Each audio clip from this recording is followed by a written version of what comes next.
ਅੱਜ ਅਸੀਂ ਜੇ ਦਰਾਹੇ ਦੇ ਵਿਖੇ ਬੈਂਕਟਰ ਪਰਿਵਾਰ ਦੀ ਗੱਲ ਕਰੀਏ ਤਾਂ ਇਹ ਬੈਂਕਟਰ ਪਰਿਵਾਰ ਇੱਕ ਟਕਸਾਲੀ ਕਾਂਗਰਸੀ ਪਰਿਵਾਰ ਆ ਤੇ ਇਸ ਪਰਿਵਾਰ ਦਾ ਸਮਾਜ ਸੇਵਾ ਦੇ ਕੰਮਾਂ ਵਿੱਚ, ਧਾਰਮਿਕ ਕੰਮਾਂ ਵਿੱਚ ਤੇ ਰਾਜਨੀਤੀ ਦੇ ਵਿੱਚ ਮੁੱਢ ਕਦੀਮ ਤੋਂ ਹੀ ਵੱਡਾ ਯੋਗਦਾਨ ਰਿਹਾ। ਤੇ ਅੱਜ ਡਾਕਟਰ ਅਨਿਧੀ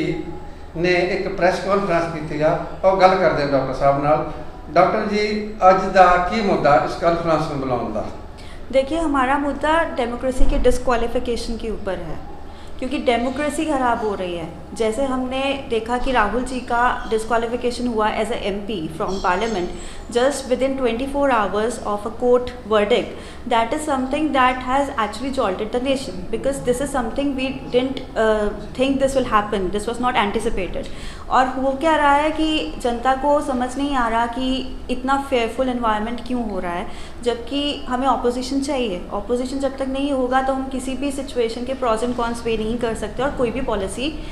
नहीं आगे लेके आ सकते कंट्री के लिए। तो अगर राहुल जी कुछ क्वेश्चन कर रहे थे तो जनता भी यही चाहती है और कांग्रेस भी यही चाहती है कि that should be answered by the respected people of the opposition party. इस तरह के किहड़े क्वेश्चन सी जिहड़े उन्हां दे दिल नूं मतलब टच करदे ने जां उन्हां नूं हार्ट करदे ने कि ओह ऑपोजिशन जिहड़ी मोदी सरकार आ ओह एडा बड़ा एक्शन ले रही है? देखिए, हमें तो यही लगा था कि जेपीसी की डिमांड है जो अदानी स्कैम के ऊपर, जो राहुल जी क्वेश्चन पूछ रहे हैं कि एलआईसी और एसबीआई में 20,000 करोड़ से ऊपर पैसे लग गए हैं और ऑफशोर हेवंस बनी है मॉरिशस में जिसमें काफ़ी मनी डाइवर्ट हुआ है। तो ये क्वेश्चनिंग तो राहुल जी के यही क्वेश्चंस थे, जिसके बाद जब वो आंसर मांग रहे हैं तो एक रक्कस क्रिएट हो रहा था पार्लियामेंट में, जो सेशन ही नहीं आगे बढ़ रहा था, 3 मिनट 5 मिनट या 10 मिनट तक ही चल रहा था। तो उसी के बीच उसी के 9 दिन के बीच में इस तरह से हुआ है कि जो एक केस के खुद ही पुर्णेश मोदी जी ने स्टे ले लिया था लास्ट ईयर, उसी को दोबारा से एक्टिवेट किया गया है, उसी को दोबारा स्टार्ट करके वर्डिक्ट आ गया है जिसमें राहुल जी को स्पीकर ने बोल दिया है कि आपका मेंबरशिप डिस्क्वालिफिकेशन होता है। तो हमें नहीं लगता कि इतना जल्दी प्रॉम्प्ट होना चाहिए था और उसमें कुछ टाइम ड्यूरेशन होना चाहिए था। मैडम, जेकर देश दे विच इस तरह दी एक्टिविटीज इंक्रीज होंदियां ने, कि तुहानूं लगदा नहीं कि जिहड़ा यह भारत एक महान डेमोक्रेसी देश है तो यह डिक्टेटरशिप वाल नूं वध रहा? देखिए, डिक्टेटरशिप की तरफ हम कह सकते हैं कि बढ़ रहा है, बट लेकिन ज़रूर हम ये कह सकते हैं कि एवरीबडी इज़ फेयरफुल, क्योंकि जब ये राहुल जी के साथ हुआ है तो कहीं ना कहीं काफ़ी हमने लोगों में देखा कि एक डर की भावना आ गई है कि अगर हम कुछ बोलेंगे हमारे साथ कुछ ना हो जाए। स्पेसिफिकली एक सर्विस क्लास फैमिलीज़ जो हैं उनमें आ गई है, एम्प्लॉयज़ में आ गई है कि हमारा एम्प्लॉयर हमें जॉब से ना निकाल दे, किसी के ऊपर कोई प्रेशर ना पड़े, और हम ये बात आगे किसी फ्रेंड पे बता ही नहीं पा रहे। तो आई गेस अब हम लोग यही है ग्रास रूट लेवल पे we are going and we are doing our work of telling and informing people that this is something that was never anticipated, और जो आज तक इस तरह की चीज़ें भारत में नहीं हुई हैं। ऑपोजिशन में बड़े बड़े लीडर्स रहे हैं और ऑपोजिशन के लीडर्स भी काफ़ी रिस्पेक्टेड रहे हैं, and everybody had always had there word in the parliament and it was heard and it was answered. तो अगला स्टेप की होगा? अभी तो 8 तारीख तक हम लोगों में एक अवेयरनेस क्रिएट कर रहे हैं ताकि सबको पता चले, ग्रास रूट लेवल पे लोगों को पता चले, एजुकेटेड क्लास को भी पता चले और लेबर क्लास को भी पता चले, और सबको जब इन्फॉर्मेशन हो जाएगी तो जो भी नेक्स्ट स्टेप होगा वो हम 8 तारीख के बाद ही डिसाइड करेंगे।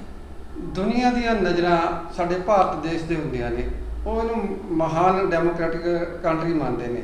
ਤੇ ਦੁਨੀਆ ਦੇ ਵਿੱਚ ਫਿਰ ਸਾਡਾ ਕਿਸ ਤਰ੍ਹਾਂ ਦਾ ਲਕਸ਼ ਹੋਊਗਾ ਜੇ ਇਸ ਤਰ੍ਹਾਂ ਆਪੋਜੀਸ਼ਨ ਨੂੰ ਦਬਾਇਆ ਜਾਵੇ? देखिए, वही एक चीज़ है कि अगर हमने ग्रोथ एंड डेवलपमेंट की तरफ जाना है, 75 साल हो गए हैं आज़ादी को और आज भी हम शायद डेवलपिंग नेशन ही हैं, अभी तक हम डेवलप्ड वर्ल्ड में नहीं पहुंचे, तो उसमें कहीं ना कहीं यही एक सबसे बड़ा इशू है कि हम एक कॉइन की एक साइड देख रहे हैं। अगर हम ऑपोजिशन को दबाते हैं तो इसका मतलब हम एक ही साइड देख रहे हैं। ऑपोजिशन हमेशा आपको कॉन्स बताता है किसी भी पॉलिसी के, ऑपोजिशन आपको क्वेश्चन करता है सो दैट आप फॉर गारंटेड अपने आप को, अपनी पावर को ना लें और हर एक चीज़ को सोच समझ कर चलें। ऑपोजिशन ही नहीं होगा तो फिर तो ऑब्वियसली हर एक पॉलिसी वही होगी जो जो भी प्रिवेलिंग रेजीम होगी वो चाहेगी, तो that will not be in a good interest of a democratic country and its growth and development. Madam, Rahul ji ने पिछले दिनों के विच भारत जोड़ो यात्रा कढ़ी आ, जिहदा लोकां दे विच काफ़ी उत्साह देखने को मिलिया, कि उन्होंने इसका नतीजा तो नहीं भुगतना पै रहा? कह सकते हैं, देखिए ऐसे हर किसी की अपनी अपनी थ्योरी है, कह ये भी सकते हैं, लेकिन ज़रूर उन्होंने एक सॉफ्ट कॉर्नर अर्न किया है लोगों के मन में और लोग उनके साथ जुड़े हैं। जितना भारत जोड़ो यात्रा में जुड़े हैं उतना और इतना प्यार मिला है कि हर तरह से लग रहा है कि yes he will emerge as winner in the next year to come. Dharamveer ji, ਅੱਜ ਡਾਕਟਰ ਨਿਧੀ ਬੈਕਟਰ ਦੇ ਘਰ ਦੇ ਵਿੱਚ ਗ੍ਰਹਿ ਦੇ ਵਿਖੇ ਇੱਕ ਪ੍ਰੈਸ ਕਾਨਫਰੰਸ ਰੱਖੀ ਗਈ ਆ। ਅੱਜ ਦਾ ਕੀ ਮੁੱਦਾ ਸੀ? ਸਰ, ਅੱਜ ਦਾ ਮੁੱਦਾ ਇਹ ਸੀ ਕਿ ਜੋ ਆਪਣੇ ਰਾਹੁਲ ਗਾਂਧੀ ਜੀ ਨੂੰ 2 ਸਾਲ ਦੀ ਸਜ਼ਾ ਸੁਣਾਈ ਗਈ ਹੈ ਤੇ ਉਹਨਾਂ ਦੀ ਪਾਰਲੀਮੈਂਟਰੀ ਮੈਂਬਰਸ਼ਿਪ ਜੋ ਰੱਦ ਕੀਤੀ ਗਈ ਹੈ, ਅਸੀਂ ਇਸ ਗੱਲ ਦੀ ਨਿਖੇਧੀ ਕਰਦੇ ਹਾਂ ਕਿ ਸਾਡਾ ਦੇਸ਼ ਹੁਣ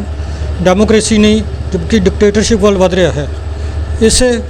ਮੁੱਦੇ ਨੂੰ ਮੁੱਖ ਰੱਖ ਕੇ ਅੱਜ ਅਸੀਂ ਇੱਥੇ ਪ੍ਰੈਸ ਕਾਨਫਰੰਸ ਬੁਲਾਈ ਹੈ ਡਾਕਟਰ ਅਦਿਤੀ ਬੈਕਟਰ ਜੀ ਦੇ ਗ੍ਰਹਿ ਵਿਖੇ।